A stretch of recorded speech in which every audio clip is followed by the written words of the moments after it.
And I'm going to show you how to do a quick groom so that you can get your horse ready if you're in a hurry to ride your horse before school or before work. This is what you need to do just to make sure that your horse is comfortable when you're riding him and safe. Okay, so let's get started. What you will need. I will use, ordinarily I'll use a body brush, plastic curry comb, a dandy brush, which is a hard bristle brush. I would use that for doing any muck on the legs. I use mane comb and hoof pick. And also I have a bucket and sponge just to clean his nose after I've finished. Okay, so let's get started. Picking the hooves is so important because, especially when they come in from the field, they could have a stone in them. So you don't want them being uncomfortable and you don't want them getting a stone bruise and having time off work. So we'll start with that. Now, Ed's so used to me picking out his feet, I can pick all of the 4 feet from this side. So you'll see that. So I just run my hand down his leg, lift up his foot, like that. Come on, baby. And heel down to the toe. Up. Good boy. And this one. Good man. That's it.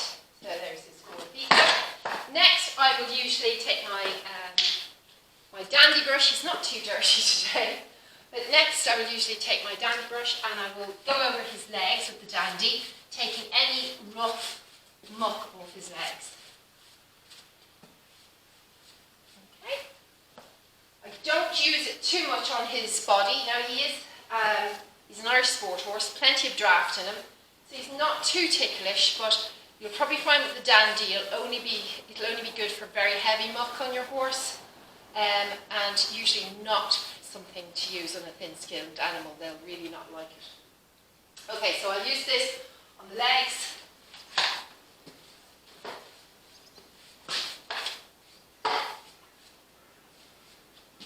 Let's have a nosy.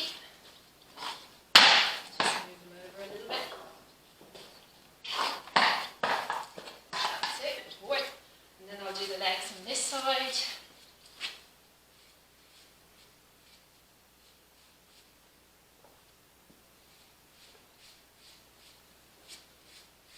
His feet were a bit muddy, so I had to wash them. So if their feet are muddy, usually give them a wash when they're coming in. So the next thing I will do is I'll start with my body brush and my plastic curry comb. Now the plastic curry comb is great because if there's bits of muck, I usually find most horses don't mind if you use it lightly. Again, watch your thin-skinned thoroughbreds because they can be touchy with even a body brush. So I would knock off some of the heavy dirt with the plastic curry comb, and then I would start at the neck, working down nice long strokes. You want to make sure the neck is nice and clear if he sweats. You don't want any muck blocking it up. Then I would do the saddle patch. And again, every few strokes I will clean the brush. And then every so often you'll see me tap it on the side and that knocks the dust out of it. Make sure to do the girth area, the belly. And these quick grooms are great for making sure your horse hasn't any sores. Now, careful when you get to the flank area, and the thigh, horses can be tickly. Ed's pretty good, he just likes being groomed. Now, for quick grooms, I never do the tail. On a day-to-day basis, I don't do the tail, especially if the horse is out. And the reason for that is I'd like to have, if I'm doing the tail, I like to have it really, really clean and lots of, say, something like show sheen in it, so it detangles it, so you're not pulling out hairs. I find if you groom tails on a daily basis, they can get very thin. That's just a personal thing for me. So I'll just move him out, so around the front. Ask him to move across. Over, baby. Good boy. Quickly do the other side.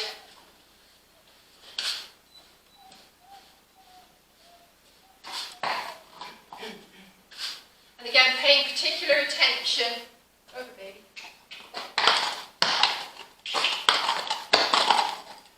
paying particular attention to the saddle area and the girth area. Good boy. Then over the top of the quarter. It can get a bit tickly inside, but as I said, Ed usually loves being groomed.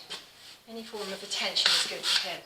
But the main thing is when you're in a hurry, neck, saddle area and the girth area are so important because you don't want them being rubbed because there's grit in their coat. So after I finish with my body brush and my curry comb, I give him a quick groom of his head around his ears. Again, Ed doesn't mind having his ears touched. Through the head.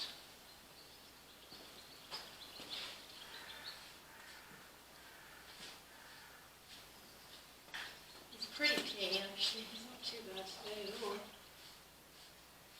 Then I finish off by just giving the mane a light brush, little comb, and I usually use my fingers as well.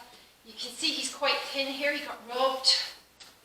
So I've really been trying to grow his mane back out again, so I'm really careful. Quite chunky here, so I don't mind combing quite vigorously here, because it gets quite chunky at the top. He doesn't really like having his mane pulled, which I can understand. So I do that, and then a little bit in the forelock. And then I'll just give his face and his nose and his eyes a wipe and just dampen his mane. So I get my sponge.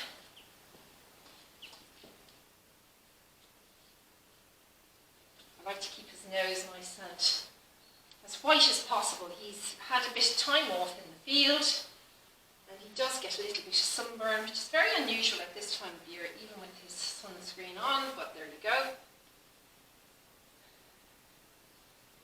So, and then I just use the sponge to dampen the mane down. Damp his tail down too. Again, he doesn't like having his tail pulled, so I usually just trim it.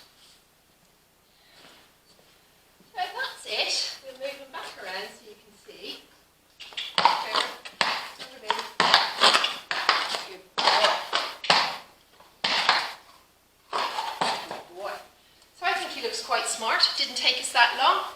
And Ed is ready for riding. So there's no excuse. You can put a little bit of time into your horse and they will reward you with a great partnership. Anyway, thanks for watching Live for Horses and we'll see you again soon.